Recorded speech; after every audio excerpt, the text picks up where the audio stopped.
There's a ton of noise out there. So how do you get decision makers to pay attention to your brand? Start a podcast and invite your ideal clients to be guests on your show. Learn more at sweetfishmedia.com. You're listening to B2B Growth, a daily podcast for B2B leaders. We've interviewed names you've probably heard before, like Gary Vaynerchuk and Simon Sinek, but you've probably never heard from the majority of our guests. That's because the bulk of our interviews aren't with professional speakers and authors. Most of our guests are in the trenches leading sales and marketing teams. They're implementing strategy. They're experimenting with tactics. They're building the fastest growing B2B companies in the world. My name is James Carberry. I'm the founder of Sweetfish Media, a podcast agency for B2B brands, and I'm also one of the co-hosts of this show. When we're not interviewing sales and marketing leaders, you'll hear stories from behind the scenes of our own business. We'll share the ups and downs of our journey as we attempt to take over the world. Just kidding. Well, maybe. Let's get into the show.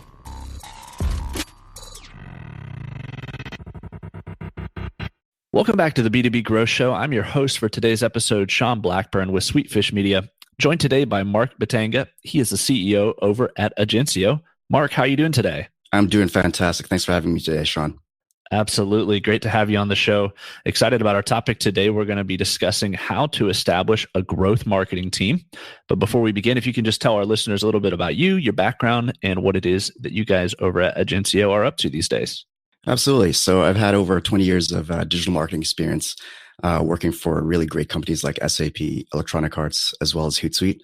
And at Hootsuite, I was director of growth channels, where I was responsible for global customer acquisition with basically a team members in Vancouver, London, and Singapore. Now I'm the co-founder and CEO of Agencio, a growth marketing agency based in Canada. And we specialize in customer acquisition and lead gen via paid media, SEO, and conversion optimization. Fantastic. So overall, our topic today, how to establish a growth marketing team. Maybe if you could define what it is you guys at Agencio see as the term, growth marketing. It's a hot one, but what do you think that is defined as?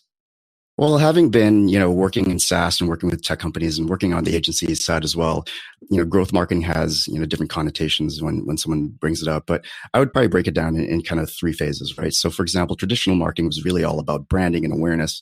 And, when I'm saying traditional marketing, harken back to, as early as the late 80s, right? Where it was all about advertising and commercials and getting awareness and getting people to talk about your brand.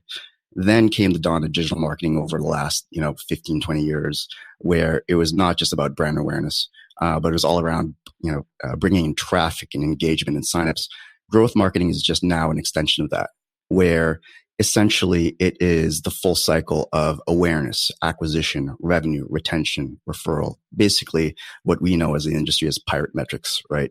And in some cases, the scope extends itself into influencing product features or influencing sales decisions or influencing customer support and customer service. Really, I would almost see growth marketing as what most, savvy organizations are doing as far as its modern marketing in a plain sense. What are some of the ways that that you see these iterations of things that we're doing on the growth marketing side of things that are improvements upon that traditional model? I think one way we think about it is really around compartmentalization. And what I mean by that is essentially when you're thinking about it from a growth marketing perspective, you're turning everything into a funnel. So for example, let's take, those metrics again: awareness, acquisition, revenue, retention, referral. Each of those are stages within, the customer life cycle, if you would. Mm-hmm. And essentially as a growth marketer, you're trying to move the person or the company from one stage to another. And so that's just one unique angle as a growth marketer would take it to say, okay, great. You know what? We've acquired a bunch of people. Now, how do we get them to pay? Like, what's the conversion rate from the acquisition stage to the revenue stage? Okay, great. We've got a bunch of paying people. However, we've got, a massive churn issue. How do we make sure we get people to retain those users, et cetera, et cetera? And so that's one way of looking at it.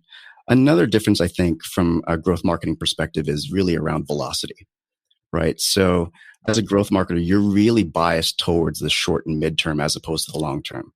Now, before I get into an ideological discussion between growth marketing and brand, I want to put it out there. I'm a huge fan of brand marketing. I think it's, an absolute essential for any business at any stage. Right. However, as a growth marketer, you're really biased towards what is the short and midterm goal. And in essence, it's anything that's, measurable and attributable to contributing to revenue. So one way to think about that is if your KPI, for example, is I just need X amount of demo requests. It's a matter of what are the tactics that will get us those demo requests. So one way to think about it is from a process perspective is succeeding through velocity. And what I mean by that is rather than coming up with an annual plan and saying, this is what we're going to do in Q2 and this is what we're going to do in Q3, growth marketers don't really think about it that way. They break that down into what are we going to do in the next 2 weeks, not what we're going to do in the next quarter, right? And the way that I've been able to run my teams and programs in the past has been really to adopt an agile methodology and borrowing from developers and software development and using essentially sprint planning. And let's say, for example, if you have a particular goal in a quarter, we break that down into the smallest chunks possible that we can achieve in 2-week chunks. And so visualize this. Imagine you have a massive table or spreadsheet on the wall, and each column is a representation of 2-week sprints. Each row is in essence awareness, acquisition, revenue, retention, referral. As a growth marketer, what I would do is essentially plan for those 2-week sprints. And, I wouldn't plan 8 weeks ahead. I'd probably plan 4 to 6 weeks ahead maximum. But using that methodology, you get a number of things. First and foremost, you get movement, meaning it's not this far off project that has the ability to have scope creep. It's a matter of within 2 weeks, we're going to do X and this is going to be the result. And after that, we're going to talk about what happened with it and why we succeeded or why we failed. So velocity is number one. Number two, whenever you plan in that methodology, you actually get to visually see where your priorities as a marketing group are. And, if you can visualize it on a wall and you see, wow, we have a lot of activities or initiatives around, let's say, the awareness area, but our biggest issue right now is churn, which is retention. Hey, let's kind of rejig this. So growth marketing is a lot more methodical, a lot more short-term biased, and in essence, really working towards things that are priorities for the moment, as opposed to priorities from a year from now. I like that a lot. And it seems like with growth marketing, there's kind of a better feedback loop. There's better communication because you're seeing these things that are more short-term goals, like you said, instead of really knowing or not knowing where you're not hitting the mark at. You're really reviewing these things, a lot more often, it seems like. Is that accurate, would you say? I would say so. So for example, let's say, you are working with a team and the team says, hey, we should work on, we should consider these 8 projects. The first lens you would look at as a growth marketer is, first of all, which of those 8 projects lead up to the most urgent issues that you're experiencing at the moment? That's number one. Right. Number two is once you pass that filter, the next question is, which one of these will have the highest impact, but also balance that with the ones that we can achieve, within a 2-week sprint. And generally speaking, you typically bias towards the 2-week sprint because that's the one that'll, it's basically always working towards the lowest hanging fruit. Mm-hmm. And eventually you'll kind of stack up and layer the wins. I like that a lot. So have you worked with clients who maybe have never really thought through their goals that way? And I guess my question would be, how does one shift into that sort of growth marketing mindset as opposed to more of the traditional quarterly based mindset? No, it's interesting that you say that because there's definitely an educational component to it. First and foremost, not every business, not every company, thinks of marketing in this way. That's number one. And number two, whether if you're an in-house or whether you're on agency side, there's definitely an influence component to it where it's not like you're just going to flip the switch overnight. A lot of it has to do with education to say this is probably the way that we would look at things, and here's the reasons why, and here are the benefits, and incrementally try to infuse that into the marketing planning, if you would. A lot of it is really around framework, and framework is the way that I like to think about framework is it's a way of thinking, it's a way of decision making where you put any challenge using that framework and you get a certain outcome out of it. based on the framework that you just built. So it's not necessarily the flavor of the day tactic. It's really a way of operationally thinking, operationally making very decisive decisions, and making sure you're biasing towards the things that matter most for your program. Makes sense. Yeah. And you mentioned, kind of growth marketers turn everything into a funnel, Yeah. and doing that in order to identify priorities. What about that thinking helps bring those things to the top?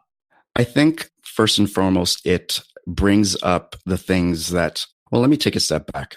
One of my, one thesis I have is always thinking about, what is your earth killer? And what I mean by that is I think of the Bruce Willis movie Armageddon. Right. And, Yeah. you know what, there's this, massive meteor that's about to smash Earth.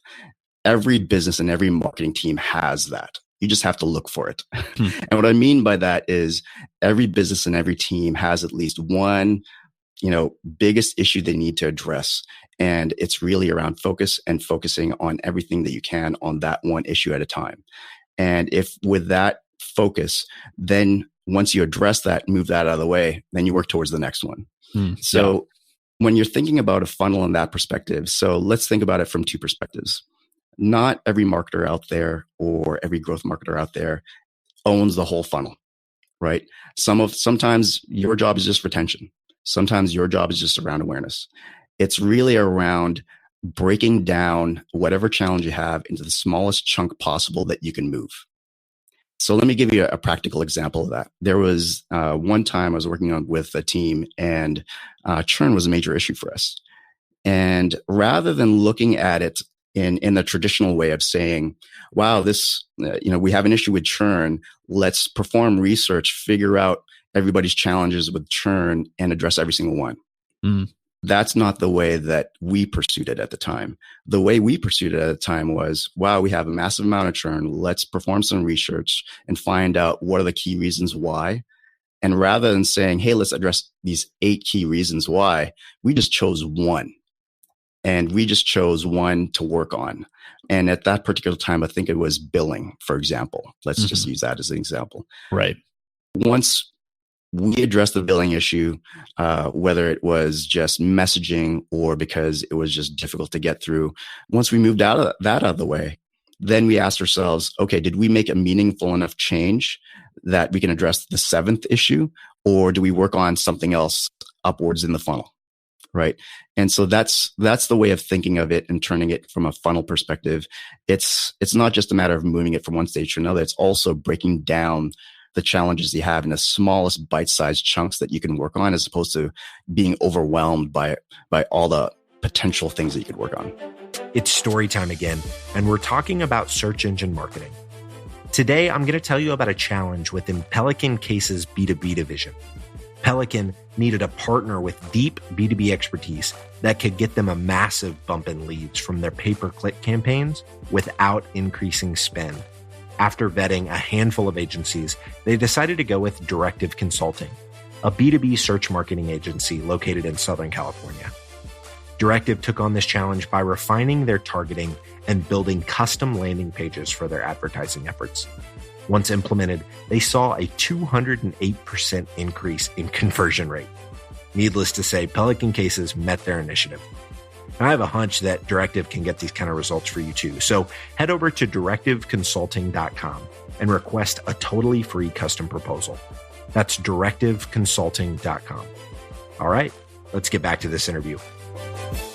Yeah, you can build momentum as you're starting to get going, and like you said earlier, even the lower hanging fruit, getting those quicker wins. So that makes a lot of sense. Here in the 21st century, as marketers, we are inundated with just tons and tons of data, and it does make those priorities sometimes tough to look at. How have you approached as a growth marketer how to make the best decisions with maybe unclear or a lack of data? Sure, it's probably best illustrated through a couple of examples. So let's take brand awareness, for example. Brand awareness is, one of those things that is very difficult to measure or really expensive to measure. So in a traditional sense, when you're trying to measure brand awareness as a brand, typically it's done through surveys where it's aided and unaided brand recall surveys, which requires a lot of money, a lot of time, a lot of resources, right? Which many, many businesses out there either don't have the time or money or patience to do. But rather than saying, hey, you know what, we're not going to measure brand awareness, there's always proxy data they use. So as an example as a proxy data point for brand awareness, you can use things such as website visits, such as social media mentions. These are the proxies that we would use for brand awareness. So an example of a practical application of that was at one point in time working with a particular brand, we were seeing plateauing results, and we were unsure why. And so we performed, about a month's worth of analysis of every, potential angle we could look at. And one of the things that we saw was we had plateauing brand awareness using the proxy metric of website visits through every single country that we were looking at. And so in essence, it gave us enough ammunition, if you would, or enough evidence, if you would, to pursue that even further. So that's one example of using proxy metrics to measure initiatives. Another example is media attribution. Media attribution or multi-touch attribution is one of those things that every single executive wants to find out about. Meaning, you're spending hundreds of thousands, if not millions of dollars on your media plan. They want to know what works. And, and if you've worked with any executives like I have, they want to know the one thing that works out of the 20 things that you're doing. Right. Which is almost impossible to do. Where's the silver bullet, right? Yeah. Where's the silver bullet? What's, hey, Mark, or hey, marketing team, I don't want you doing, we're spending millions of dollars on those 20 things. I just want you to spend it on one thing. Right. Which anyone who's been in that position, probably, they're probably thinking to themselves, oh my God, that's such a hard, question to answer. Well, in one particular program, rather than saying, hey, we're going to take a look at multi-touch attribution, we purposely said to ourselves, we're going to only look at last click attribution. And I know many of you are saying, Mark, last click attribution doesn't take a look at the full funnel. No, it doesn't. And I'm not saying it does. All I'm saying is we're going to maximize last click attribution until we plateau. And then it gives us an excuse to look further from that.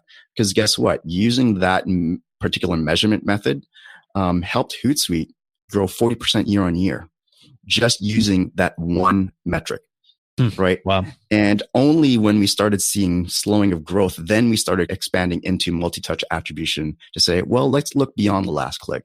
So in that particular example, let's rewind back. Let's say, for example, we're in that situation again to say, hey, marketing team, justify your media spend or marketing activities. And well, scenario A says we should be spending on this. Scenario B says we should be spending on this. When you're taking a look at different attribution methods, it tends to cloud or fog your decision making. In a sense, you have to almost put your blinders on and be decisive in saying, we're going to measure it this way until it stops working. Right. And so really, that's what I mean by making the best decisions with murky data. I'm not saying whenever there's analytics involved, there's always going to be a gotcha. Right? There's always going to be a gotcha, meaning like, hey, you know what? That was collected using this particular methodology, and here's the issue why you wouldn't want to take it. No, it really kind of just clears the table and says, we're measuring it this one way, and until we stop seeing growth, we're going to keep measuring it this way.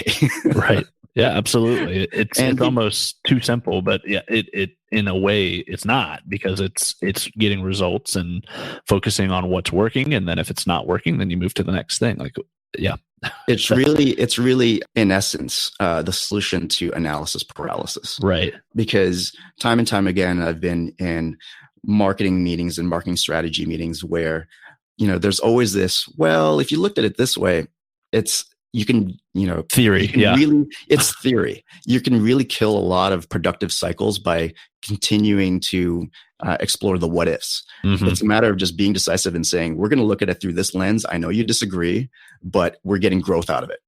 Right. And then until that starts to waver or starts to no longer hold water, then we'll expand from that. Sure. I like that a lot. I really think that's a powerful mind shift for marketers, because like you said, the amount of options that are available to us these days is somewhat overwhelming. So on that note, one of the things that's kind of hot right now, and I think only going to continue to grow, is AI. What's a growth marketer's perspective on AI and automation, and how to use it, and is it the answer for scaling teams? That's a very difficult question with not necessarily the clearest of answers right now. Right. Let me throw up a few points for you. Artificial intelligence is here, and it will only get more ubiquitous as it goes. Number one, right. As marketers, we will be pressured to make the best decisions as possible. And if it's aided by, let's say, a much more valid method using automated means, then great. Use it as a tool. But here's a few things to think about, right? For many reasons, many businesses can't rely on AI. AI requires a massive amount of data, right? Let me paint you a little bit of a picture. There was this project that I was working on at Hootsuite where we were exploring data-driven attribution and we were leaning on a company called Odometry at the time. Odometry is a predecessor to the multi-touch attribution that's within Google. Google acquired them about a year after we started working with them. And we were pumping millions and millions of dollars into our media spend and going through this proof of concept with Odometry. And at the end of it, after years worth of work, they came back to us and said, Mark, you don't have enough data to make this model valid. Now think about that. Millions of dollars of spend was going through not only our media plan, but the data was flowing through their systems, and they still could not make a valid decision. Wow. And that was a global business. Imagine if you're just a small startup. You do not have enough data for data-driven attribution as an example. So many platforms, you may not have enough data, number one. Number two, for AI to work, you have to have clean data. Not many businesses out there can say all of my systems are integrated well and that it's validated. That's number two. So those are things that you have to think about, meaning like, it's a hot topic. It's the flavor of the day. It does have a future, but it's not, the solution per se. What I mean by solution is just because you're going to buy this technology, whether it's, in your analytics or whether it's your media management platform, doesn't mean it's going to solve all the world's problems. Right. And you have to really assess for yourself whether you even have enough data to pump through it. Another example of AI kind of going astray a little bit is, for example, in Google today, and in many platforms, there's cost per acquisition bidding. In essence, it's saying, you know what, we're not going to mess around with testing. We're not going to mess around with hypotheses. I'm just going to plug in a nice, neat number that says I only want a total of $100, let's say, for every lead that I get. And whether it's Facebook or Google or any other platform, you guys figure it out. A couple of things that are challenging there. Number one is, you're still going to need a lot of data to pump through that. So it's either going to be a lot of money pumping through that or a lot of time, right? Something everyone has lots of, right? Yeah, exactly. You either have a lot of money or a lot of time, right? And so that's one thing. It's not, if you are fortunate to work in a high volume business, then great. You're not going to have these challenges. But here's the second thing. You may get the result, but you may not know how you got there. Right. So, for example, one of the things that I kind of makes me cringe is when I work with my team and we, let's say, perform an audit, and we have a particular campaign that has, I'm just going to throw a nice round number out there, 6 ads for a particular ad group, 6, right? And, they're just letting the system figure out which one of these ads work. Well, you're not really learning. All it is just saying, okay, this one seems to be working, therefore we're going to pump it. But it doesn't tell you why, because you didn't really structure it in a certain way. You didn't structure it like an A/B test. Right. So you're getting the short-term win of the result, but you're missing out on the long-term win of the learning that you could potentially apply in other ways and iterate even better than that. Absolutely. So back again to your question of, is AI the answer? I wouldn't even say AI is the answer. AI is the tool, but you just need to know how to wield that tool. seems like you guys at Agencio obviously have a lot of, the growth marketing perspective figured out. When you're looking to bring someone, say, on your team, or even if, you're advising clients of who to put onto their teams, what's some of the things that you're looking at from a mindset standpoint when you're looking to hire a growth marketing team member? In essence, really an analytical background. Being analytical is very, very hard to teach. Right. And it's kind of a characteristic of, it's really a characteristic of curiosity that just needs to be satisfied. Right. And Right. creative curiosity at that. Right. And so the one way that I've found that really works in terms of trying to find the best team members with a growth marketing mentality is having an analytical background. And it even goes right down to the interview process. And hat tip to Dean Brookstone, who was one of my first team members at Hootsuite. He was actually one of the folks that developed this methodology. But we had this interview methodology we like to call Happy Scoops. And Happy Scoops was essentially a live case study that we would bring people in to interview for our growth team.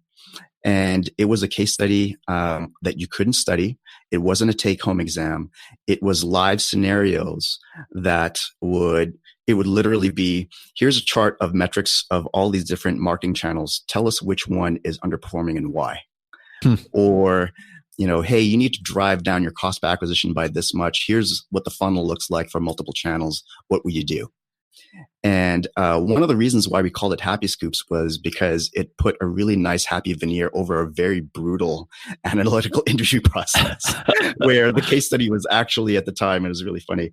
The case study was at the time was you're running a global ice cream distribution e-commerce company. And so we would put people through this ringer of an interview process, and keep in mind, this is not being mean-spirited or anything. It's really to really assess your analytical capabilities. Right. And it really told us a lot about the person going through that interview process, because number one, we weren't looking for right answers. Like, don't get me wrong, if you give us the right answer, we'd be, ecstatic. But it was really around, how did you get to that answer? Even if it was wrong, it was, what is the thought process? And so the reason why that's so important is because I'm finding in today's day and age, and I would put myself in this category once in a while, all marketers have a sense of bias, right? Oh, Sure. This is the best practice to do something. Well, best practices in marketing tend to really fade really, really quickly because of the cycles of marketing, right? And so when you remove those best practices, what you really, really need to have is creative curiosity and analytical capability, and almost like a childlike wonder to say, well, I know this is counterintuitive, but I think we should test this. Right. Right. And so having that analytical background with that creative curiosity, and without, in essence, those marketing biases, though, that's really the elements or the ingredients to look for in any growth marketing team member. And you'd be surprised, the backgrounds that they come from. I've had people that have worked for me that have been part of my team where one person had a journalism background, one person was a data analyst, another person was, a copywriter, but they were just, intellectually very curious and really wanted to figure out the answers. Interesting. I love that. And, I love that you guys are practitioners at Agencio, and I really appreciate your perspective, on how to establish a growth marketing team. If someone's listening and they really want to connect with you or Agencio, what's the best way for them to find you and connect? You can find Agencio at agencio.ca. That's agencio.ca. Or you can check out the Growing Pains podcast. Fantastic. Well, Marc, I really appreciate you being on the show, and thanks so much for sharing all of your perspectives. This has been fantastic, and I know that our audience got a lot of value out of it. Well, thanks so much, Sean, for having me on board. Digital marketing agencies have a tough job. You have to stay on top of the latest marketing strategies for your clients and your agency. What if there was a way you could address both at the same time? Imagine your agency putting out content with greater quality and quantity. Envision bringing your clients a turnkey solution for one of B2B marketing's fastest growing media strategies, podcasting. All those clients asking for your help with their account-based marketing efforts? Picture being the first to bring them the idea of content-based networking, showing them the proven strategy for breaking into their most coveted accounts. Here's the concept. Sweetfish Media is looking to work with a limited number of innovative agencies interested in a new partnership model. We produce a podcast for your agency. You introduce the power of podcasting and Sweetfish services to your clients. Everybody wins. Learn more at sweetfishpartners.com.